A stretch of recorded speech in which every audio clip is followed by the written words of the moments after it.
मसीह खुदावंद है और उसका निशान तुम्हारे लिए ये होगा कि तुम एक नन्हे बच्चे को कपड़े में लिपटा और चरनी में पड़ा हुआ पाओगे। खुदावंद आपके साथ हो।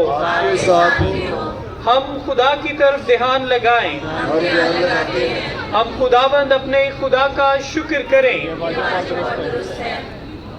ये वाकई वाजिब और नहायत मुनासिब है ए कदूस बाप कि हम हर वक्त और हर जगह तेरा शुक्र अदा करें।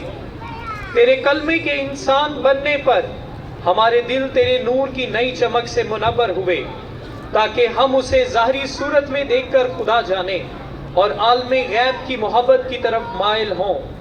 इसलिए हम फरिश्तों और आसमान के तमाम बाशिंदों के साथ ये कहते हुए तेरी हम्दो सना करते हैं।